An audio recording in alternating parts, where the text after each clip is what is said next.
They went, Nate, from a 2-person operation to a 6-person operation within 2 to 3 months. And it was all because of the sales that we were generating for them on Amazon.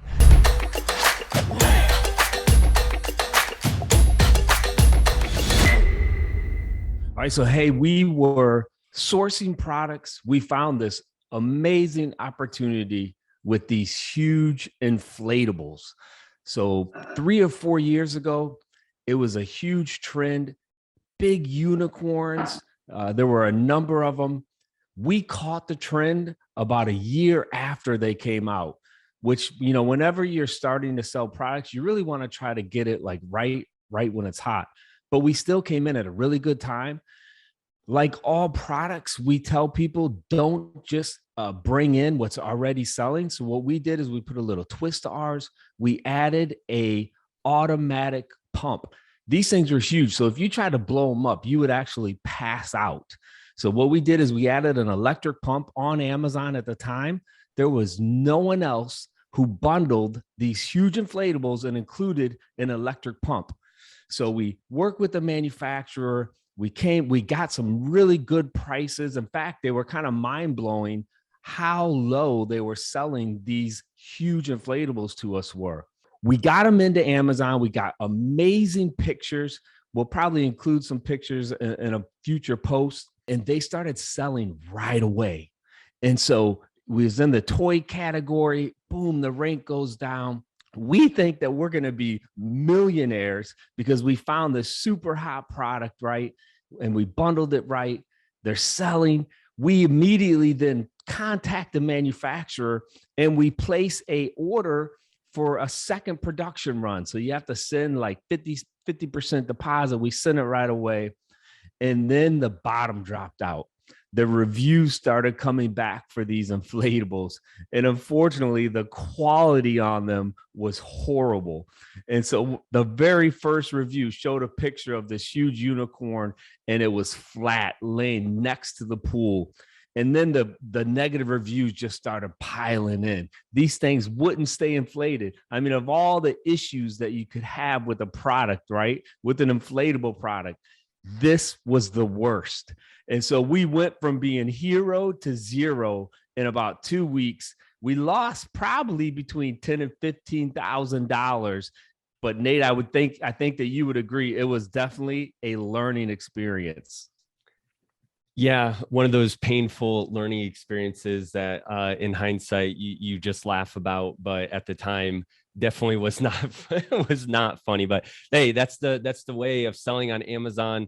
The way that things work sometimes when you're just trying to cut your teeth, learning business and learning the ropes of selling really anything, but especially selling on Amazon. So, hey guys, welcome to the Amazing Freedom Podcast. Excited to be with you today. We're going to be talking about more than just losing a lot of money on inflatables that did not inflate properly. We will be talking about how Andy's wife, Deanna, actually helped us to make an extra $1 million in profit, not just sales, but profit through a tip that she gave Andy. I guess I'll call it a tip. And we'll dive into that. If you're just joining us or if you are just joining the podcast, I want to tell you to go to amazingfreedom.com and to sign up to be an Amazing Freedom Insider. When you do that, you're going to get access to our weekly newsletter where we're putting out a lot of cool content about our personal business in our $10 million challenge of trying to get to $10 million in sales this year. The one that we came out with today was really exciting. We actually showed the progress in January so far, day to day of our sales. So if you missed that, it probably is because you're not an insider yet. Go to amazingfreedom.com, sign up for that. You also get access to our group, our community, where we're going to be doing lives and showing some exclusive content in there and tools that we've been coming out with. We already have some social planning tools that we've been using in our brand planning for social, and we're going to be coming out with more this quarter and this entire year that we are developing for ourselves in our private label business. And then we're just going to be kind of making it so that it would be beneficial to any brand. So yeah, I'm excited. Every time I hear that story, I just have to laugh about the pain of it. But we always talk about this. There's a lot of failures on the way, the stepping stones or the stepping stairs to success. So I'm excited about that. All right, Andy, well, let's get into that. Today, we're going to be talking about how Deanna, your wife, basically was begging you to do something that you at first ignored her on, right? For if I'm remembering correctly, this has been about 2 years ago now, I believe, a little less than 2 years. You ignored her for a little while, but then you eventually were like, okay, I'll listen to you. And because of that one tip or piece of advice, we have netted profit of over $1 million since then. So kick us off, like how did this come about? And we're going to be talking about U.S. manufacturing as well. I know all the time we're talking about Chinese manufacturing or manufacturing overseas. So it's cool to get another perspective of how you can get products to sell on Amazon. Yeah, it's a typical story, a husband and wife. My wife and I have been married now for 26 years. And, when you're married to someone and living with someone for that long, you tend to minimize potentially what they're saying. Yeah. So, typical, again, marriage, you're relating with one another. And she read a newspaper article about a local manufacturer. And again, so prior to this time, all of our products that we've been working with and selling on Amazon, we import from Asia. And we'd always wanted to get a supplier in the US. It just makes the process a lot smoother. And so we have been looking with not a lot of success. And my wife brought me this newspaper article of a local manufacturer that she had saw. And she said, hey, Andy, look at this. This manufacturer is producing products that are similar to what you're selling. You should reach out to them. So that was like in December. And so, I was on the computer. She gave me the article. I read the article, then I set it aside. Well, about a week later, she brought it up again. She said, hey, Andy, you should really reach out to that manufacturer. And a lot of times with US manufacturers, is a little more difficult when you are trying to reach out to them for potential products than it is with manufacturers in Asia. They just seem to respond a little quicker, and the process seems to be a little smoother. So I shelved it on my desk, and a month went by, then 2 months went by, 3 months went by. And then finally, Deanna said, hey, look, you need to just give them a call and go by and see what their operation is. So I said, all right. So that's what I did. I called them up.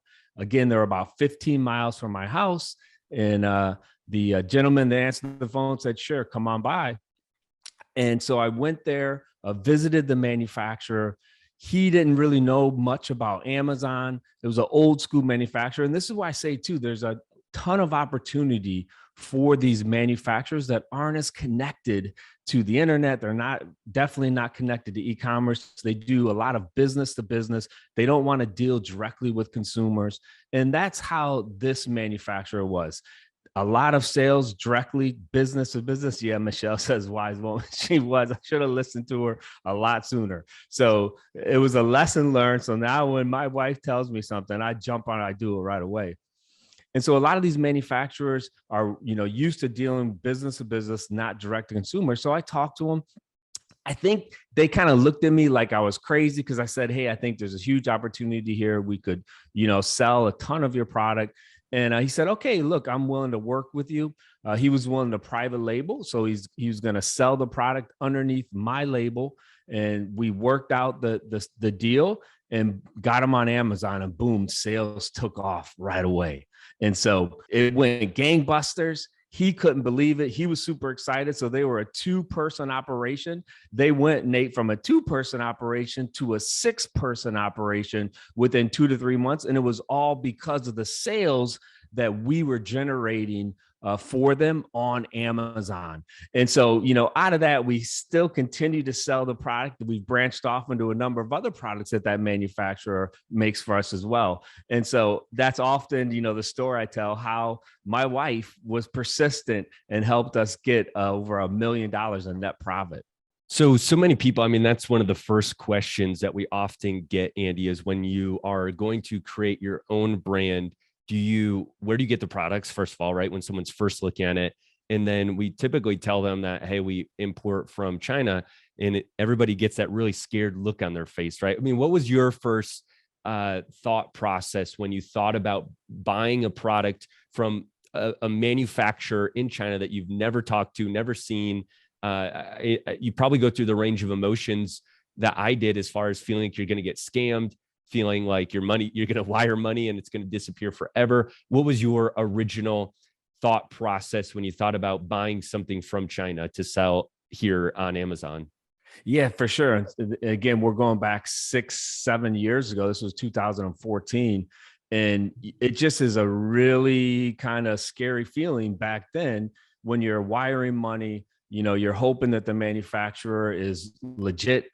We had heard stories back then that there would be manufacturers that advertise on sites like Alibaba, and they actually didn't have any type of manufacturing facility, but you would send them the money and then they basically just disappeared. So in those early days, like, you would try to go to Google Earth and see exactly if there was an actual factory there, as much detective work as possible. But, thankfully, I always say this, and knock on wood, over hundreds of thousands, millions of dollars now that we have wired to China. Thankfully, up to this point, we haven't had any issue, right, with any type of fraud. So hopefully that continues. But the first time, the second time, it definitely is a scary experience. Well, that was one of the major value adds of Alibaba, which is the platform we use to connect with manufacturers, where prior to Alibaba, there really was no good middle way to connect over the internet with these factories and then to verify their authenticity. But Alibaba introduced a lot of these cool features like the gold supplier and trade assurance eventually, and these different parts of Alibaba that just made it way more secure. And now we often tell people, like you said, and say so often, that it's just so much easier to get products made in China because of how easy it is to connect with the manufacturers. And whenever we reach out to a US person, they just ghost us, or they don't respond, or they're so slow, or they want us to make a $1 million order before we even can test the product. So that's always been our challenge. But this time was different. And so it really opened our eyes to the potential of US manufacturing, I think, because thankfully you followed up on that tip of Deanna's, like you said, and you reached out to this manufacturer, and now we've built a relationship with them. And that part is way different, right? Because you can build a relationship with the Chinese manufacturer, but it's hard. And to be honest, most of our relationships with our current factories in China are kind of week to week, tentative at best, right? There's one of our best factories that we kind of feel like we're always butting heads with them, and it's always a push and pull game. And we kind of, don't like the guy, our main rep, that much, because he always seems like he's got a bad attitude. And so it's just tough to build a relationship with someone across the world. And, prior to 2020, you were going to China multiple times a year for several years there. You went 3-4 times and you were meeting with factories. So that helps a lot. But since COVID, we haven't been able to do that. So those relationships just being virtual and being just kind of the give and take of a manufacturer supplier relationship has been tough. And so maybe just go a little bit deeper in kind of the difference between that and working with a local manufacturer, basically. Sure. So one of the books that a good friend of ours, Steve Simonson, recommends, and I highly recommend it if you're already importing or if you're thinking about importing, you definitely want to read Poorly Made in China. The author's name is Paul Midler. It's available on Amazon. It's a short book, very quick read, but it gives you really good insight into the warlike atmosphere when you're working with Chinese manufacturers and Chinese businesses. It's just, there's a very big cultural difference. So it's super helpful to understand that going into it. So yeah, it definitely is a different animal when you're working with those manufacturers. Thankfully, again, we've been able to kind of navigate those waters. But when we started working with our USA domestic suppliers, it's been a beautiful thing just to be able to pick up the phone and call them, to be able to pivot really quickly, to be able to have terms. So we've worked with some manufacturers now for 4 years, and it is like pulling teeth trying to get terms from these manufacturers. We haven't been able to do it yet. However, with the US manufacturers that we work with, they give us 60-day terms. So as your business continues to grow and scale, cash flow becomes a huge issue.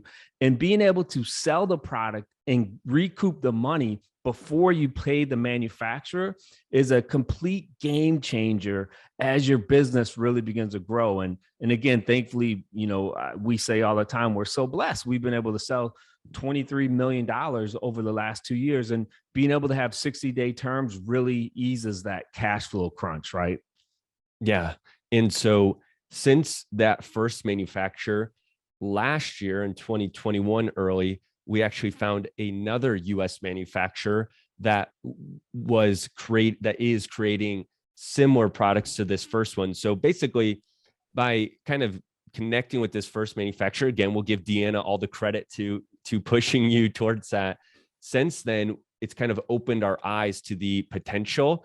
And so often people ask, why do we get products in China? It's not because we necessarily like to get products from China. It's just for those reasons we've already mentioned, that it's just easier, it's lower cost, and it's just what you need to do in order to compete for some of these products. However, we would love to make all of our products here in the US, right? To have more US jobs being created. And you already mentioned the numbers. We can confidently say that we've helped to create several US jobs thanks to the brand that we have built and that we're continuing to build. And so that feels good. I like creating jobs anywhere in the world. We have 70 plus employees that we hire now across our different brands. So I don't mind creating a job anywhere really, but if we can create it in the US in our local economy, the one manufacturer being local right there near you, that just feels even better. And that's a huge win, I think. So going from that one US manufacturer, now we have 2 US manufacturers. We have a manufacturer in India. We have multiple in China now. We're kind of turning into a truly global operation, I can say here, Andy. And then a lot of our team members are located in the Philippines, right? So we are definitely all over the world at this point. And it kind of feels funny to say that, but we've seen that reality play out over the last couple of years. And I love how you found the second manufacturer. And we often tell people this: you found them on Google, right? Like you set some time aside and you just started researching, and Google is your friend. And the ability to find US manufacturers, I would tell everyone, if you don't have any connection locally, you should Google and start putting in, and you're not going to find it on page 1 or 2. You might have to go to page 18 or 19 before that right manufacturer supplier pops up. So if somebody was asking you now, like, hey, I'm getting into private label, or I want to create my own brand, and they're trying to figure out, okay, where should they get their products made? That's probably still the challenge, right? Where would you point people? Because most products are still going to be made in China. But now that there's a lot of things in place, like the tariffs, like increased shipping costs, probably now more than ever in the past 10 years, US manufacturing is becoming more of a viable option. But we often say this, it's still not there yet for all products. It's still going to be very difficult for certain products to get made here. So how would you direct someone who's maybe getting started with building their own brand, or is looking to create their next brand? How should they be looking at where they should get their products made? It really depends. I think what we like to tell people is it depends on what type of product it is. So if you are producing a product that requires a mold, or definitely if it requires a larger mold, generally you're going to get a lot better price in China. To get a product produced here in a facility that can do production runs with larger molds, it is going to be a little costlier. However, I will walk that statement back a little bit, because we do have a close friend who made a connection with a US manufacturer, and he produces a larger product, and it's right here in the USA. So there are definitely ways you can do it. And I think this friend of ours met this manufacturer at a trade show, which I would highly suggest. Again, if you're looking to connect with US manufacturers, trade shows are a great place to start. That's where this gentleman connected with, and now he sells millions of dollars of this brand that he gets produced here in the USA. So it really depends on the type of products. If you're doing smaller products that potentially could be handmade type products. You might be able to find manufacturers here in the USA, but generally overall, what we found in our experience, and maybe this will change one day, that for price and just speed to market right now, China is definitely is still the king. How long that will last, we don't know, but China is the way to go. Yeah. So when you're using Alibaba looking for Chinese manufacturers, typically you can just use Alibaba. Everything's going to be done through Alibaba itself or WeChat messaging, maybe Skype, but WeChat is typically easier. So if you're finding US manufacturers, you had to actually pick up the phone and call this person, right? And then you drove and you met them. So maybe a little bit different of a process. Although the person that I Googled, I just reached out through email and he got back and called me, I think the same day I emailed, which was a good sign to me. This wasn't like most of the other US manufacturers that we have tried to connect with where they just never respond. This person came and called me right away. So that was different. And that was a good sign. But there's probably going to be more in-person stuff. Like you said, trade shows, calling people, a little bit different than the process of connecting with Chinese manufacturers. But overall, the same process. And I will say, Andy, the simplicity of the US manufacturers has been so refreshing, right? Like there's still challenges, but the fact that we can order a product and 2 to 3 to 4 weeks later have it in Amazon versus 3 to 6 months when we're ordering from China, that has been huge. The communication from a language barrier is obviously no issues there. You being able to physically go and visit one of our manufacturers. We haven't visited the second US manufacturer we have yet. But we are planning to just fly down to where they're located and meet with them. And we're planning to do that at some point, but just the ease of communication and then the main thing, the speed of production and turnaround time, that has been really a game changer for these products and how easy they are to manage. Yeah. And don't limit yourself to looking for the actual manufacturers. So there may be some distributors in your area who are able to store, thousands of units, and there may be an opportunity there for you to bundle potential products they have. So there's actually a huge holiday supply company, and they make them for every single holiday. It's about a half hour away from me, and they make their catalog is like 1,000 pages thick, and you potentially could go to a place like that. They actually manufacture as well as their distributor, so they'll get product in, and you could make some amazing bundles on Amazon working right with that manufacturer, again, who's a half hour away from where I am in Hershey, Pennsylvania. And there are facilities like that all over the USA. So don't limit yourself just to manufacturing facility. You may be able to find distributors who are able to have warehouse number of products that you could private label as well.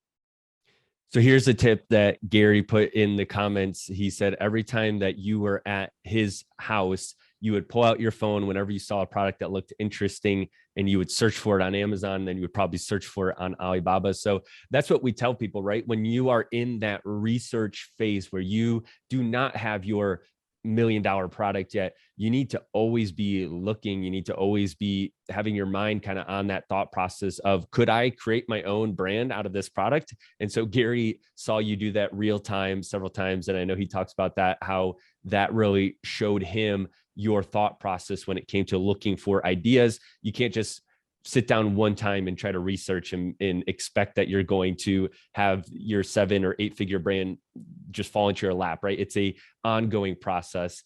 And then Ralph is here and he's laughing, saying that your house probably looked like the Iwu marketplace. I know Ralph's been there and you've been there. And if anybody listening has been to Iwu, it is just an insane market of activity, right? Actually never went there when we went. I just went to Canton, not Iwu, but I heard stories from you and saw videos, and it did look just crazy.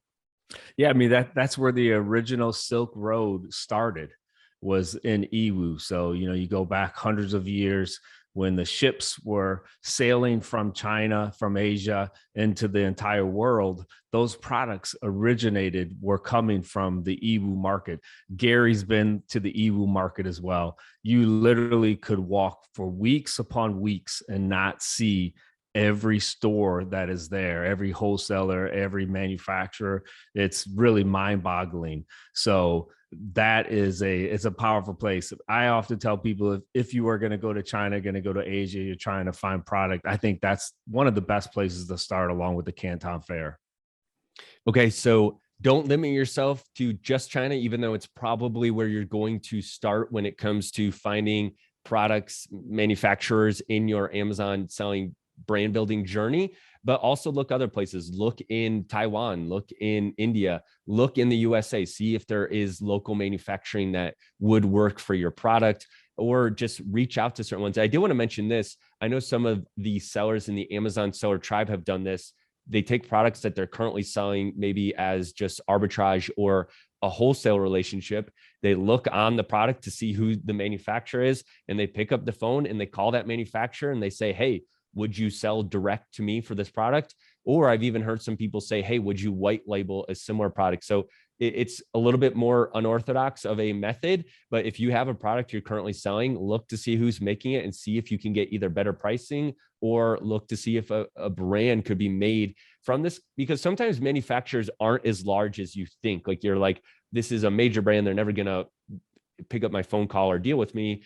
That's typically not the case, maybe for some products, but a lot of manufacturers are just looking to make more sales, and they're open to working with someone who shows that they're intelligent and knows what they're talking about. So you want to approach it from that standpoint. But I think more manufacturers are willing to do that than you might originally think. Okay, Absolutely. well, I want to transition to a couple seller news pieces that maybe are important to sellers. Number one in the news right now, COVID is on the rise. If you look at brand analytics, out of the top 20 top searches on Amazon right now, I think 15 out of the 20 are all COVID related, mass test kits. We've seen that, right? And so Amazon came out on January 18th with an update regarding price gouging. This was a big deal, obviously, 2 years ago in 2020. They are basically just kind of reminding people maybe who are newer to Amazon selling that price gouging is something that they do monitor. And it's very frustrating, obviously, as a seller to not get clarity on what that means exactly. We had someone in the tribe who came out basically recently, just yesterday, I think, and said, if you're going to sell any COVID related product, masks, kits, you just might want to ask yourself, is it worth it to even sell those products? And don't even come close to price gouging, because Amazon is not only suspending sellers for this, but there could be more action that gets taken, actual legal action against sellers. So be super careful if you're going to, especially arbitrage any products and kind of mark up the price pretty high over MSRP. I would be very careful doing that. And then another piece in the news on the 18th, also that Amazon came out with, was an FBA shipment policy update. So FBA shipments have always been one of these like weird things where I feel like Amazon has kind of just let it go, because it's kind of complicated sometimes the way the shipments work. If you make a shipment and then you don't actually do it. So they've brought some clarity as far as what they're trying to standardize some of their shipment policies. And so effective April 1st of 2022, so a little bit of ways, they're saying that the following actions lead to additional processing, handling, and rerouting, which can delay the receipt of your inventory. And they're saying deleting shipping plans after you've approved them. So that's a big one, right? A lot of people will create a shipping plan and then they'll delete it because either one, they just aren't going to ship it in, which I feel like is a very valid reason to delete a shipping plan. Like you plan to do it, but then something changed. But sometimes people will delete shipping plans because they don't like where Amazon was telling them to ship the product. I know when I did arbitrage, this is years ago, I would do that all the time. I'd be like, I do not want to send this over to Washington or California. I'm just going to delete, I'm going to maybe put into Amazon more than I think I need, and I'm going to delete one of the shipments, right? So Amazon is not wanting you to do that. So I think that's the main culprit here of why they're saying that. Misrouting shipments, which I'm not even sure what exactly that would be. Misrouting, is that once you send it in, you change where it's going to go, or if you put the wrong ship from address? I'm not 100% on that. and then sending incomplete shipments, such as shipments that are canceled or deleted status. So sending it in and then deleting or canceling afterwards, or just saying that you're going to send in 100 of something and only sending in 90, which that's kind of always been their policy, but they're just bringing clarity there. So just something to be aware of, that Amazon is, saying this very clearly now, or more clearly. And so effective April 1st, if you continue to have some mistakes, it could relate in them cracking down more aggressively, most likely. And they say that they could suspend your FBA ability. And this has been frustrating for us, Andy, in our own brand's business.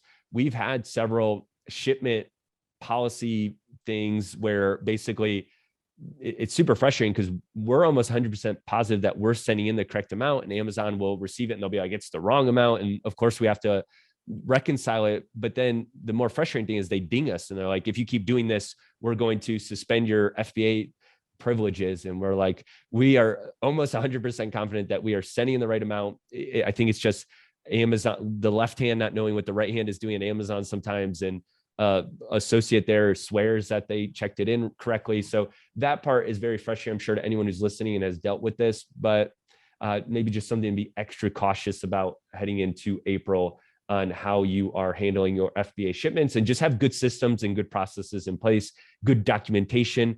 Always save your receipts. With AMZProfessional, we help sellers get FBA shipment reconciliation right. So if you're not doing that, work with AMZ Pro. But as part of that, if you're doing FBA shipment reconciliation, you need documentation. Now you have to have receipts or invoices, your BOL. So just something to be aware of. Andy, I'm curious, we're heading into February here soon, and Valentine's Day. Valentine's Day is a topic you've kind of talked about for years and years now, as far as the opportunity there. Obviously now we're already close. So we started the podcast too late this year, or recently, to kind of give people enough warning. But for 2023, maybe if not this year, I know you always love this holiday. Maybe just talk through some of the stuff that you've seen in the past that always gets you excited about Valentine's Day that we might see repeat again this year. Yeah, so it's really any holiday.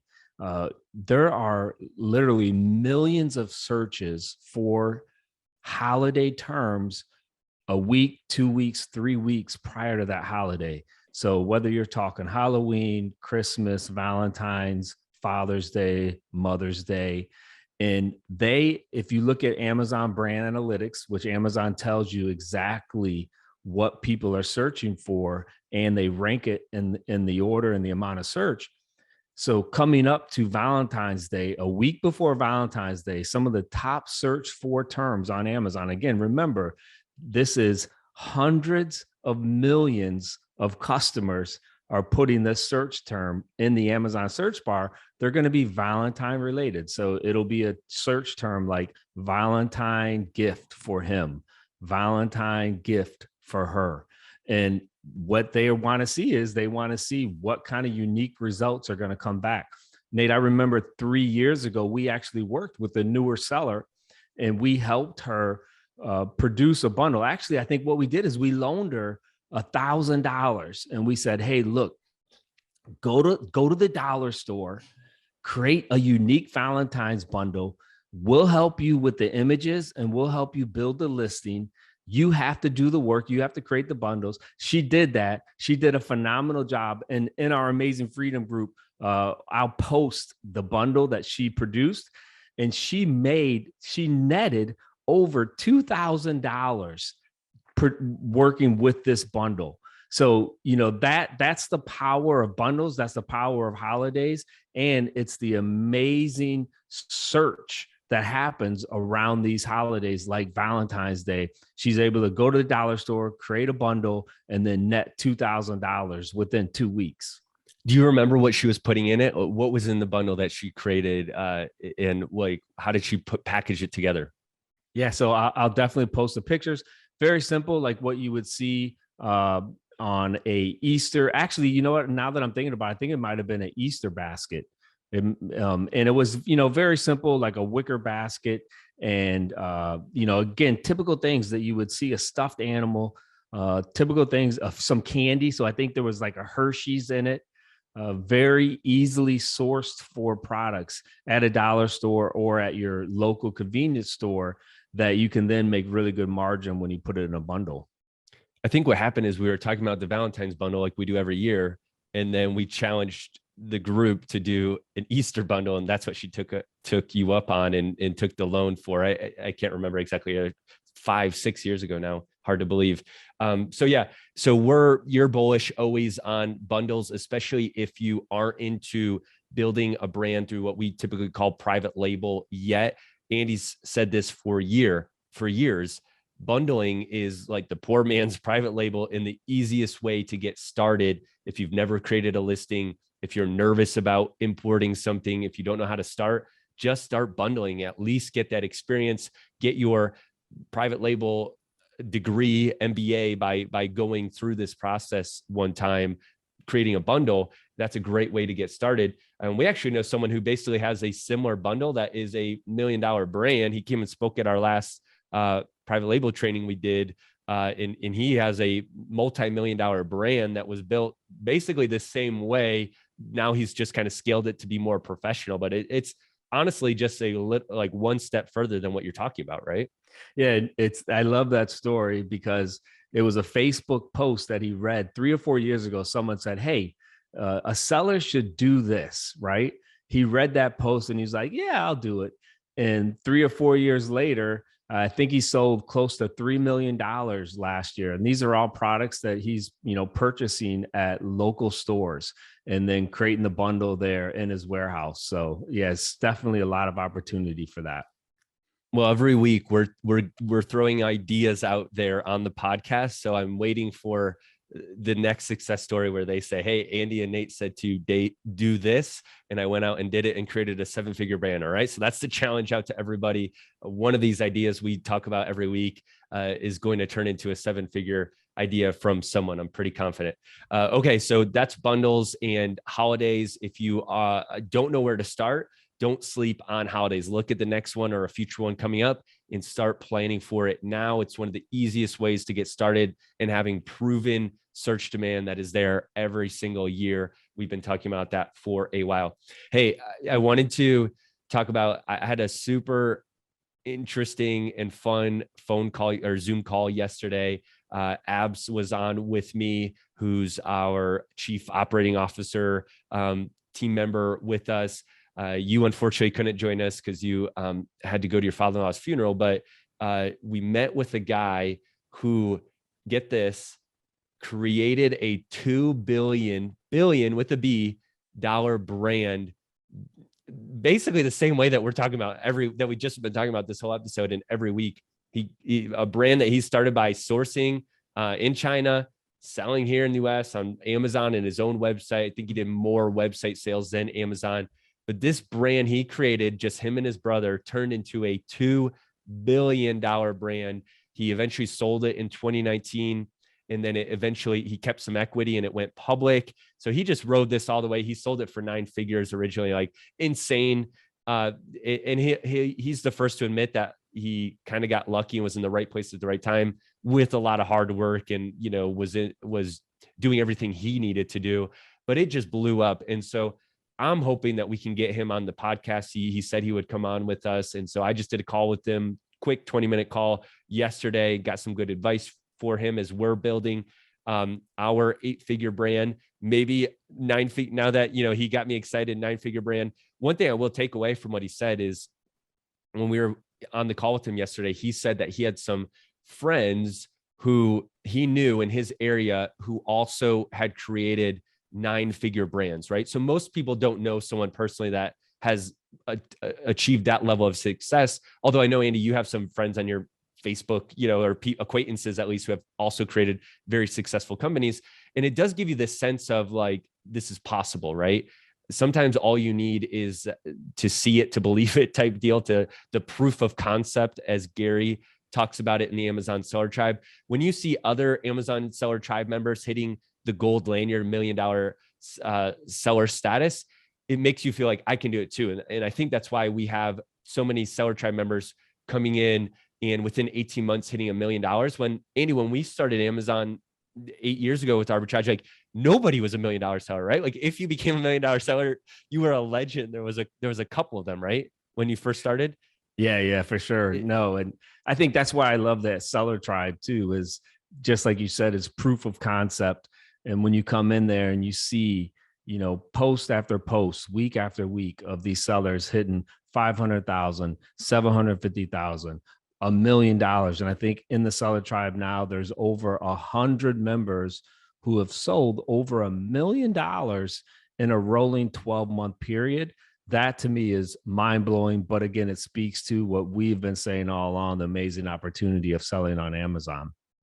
So this person I talked to yesterday, I'm going to try to get him on the show so he can share his whole story. He had other people that he knew that became 9-figure sellers, and so he thought it was possible. And so I hope his story can inspire all of our listeners to feel that possibility too. But I know I came away yesterday thinking, hey, we keep talking about our $10 million challenge, our brand that's selling 8 figures. But, we're thinking too small. The next step is 9 figures. He did it. We can do it. It definitely is possible, even though it's not easy. It's going to take a lot of work. It is possible. So I'm excited about that. And then just to follow up on what you were just saying with the tribe and the just possibilities, I wanted to talk about real quick, a seller in the Amazon seller tribe named Jonathan. He's been in the tribe for several years now. But I actually had a chance to talk to him at your house in your new house back in, when was that, Labor Day weekend, when you had over 200 tribe members come to your house for a meetup for the Tribe 6 coaching. I got to talk to John for a good 30-45 minutes. And he was telling me how before he started selling on Amazon, he was a manager at a Taco Bell. Okay. And so at the time, he kind of grew up he was telling me, without much, like opportunity. He felt like working at Taco Bell was a really good job for him. And when he became the manager, he kind of felt like he had arrived, like he was, he has high status then. And it really did make a big difference to his life. And he was excited. Well, fast forward not too long later, he found out about selling on Amazon, and he just does the kind of the normal, like starts dabbling, then goes into an arbitrage, and he just starts rolling and rolling and rolling. And I'm not sure when he went full-time Amazon, what the timeline has been now. I think it's been a couple of years since he was working at Taco Bell, the manager.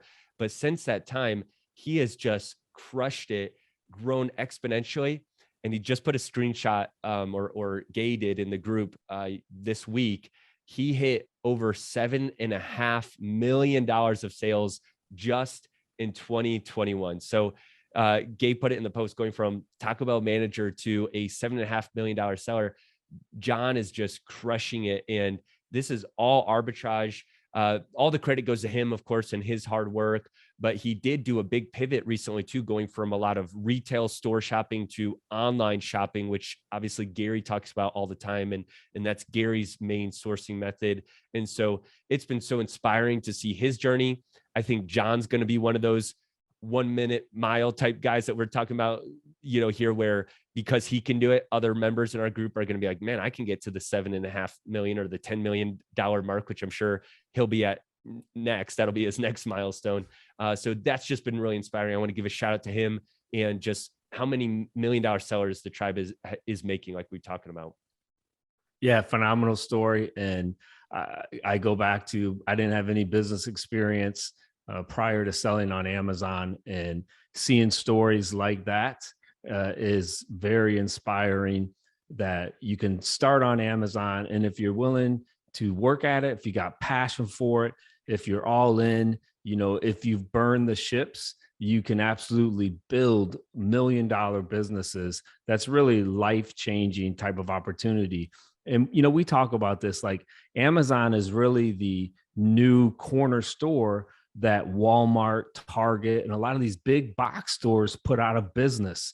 So in my area, there's only one local hardware store. All the other hardware stores have been put out of business by Home Depot, by Lowe's. What Amazon has been able to do is it's been able to create amazing business opportunity for folks that want to work from home like you and I do, and sell and build $1 million businesses, or in Jonathan's case, $7 million businesses right from their home. And we're really the new small town merchants.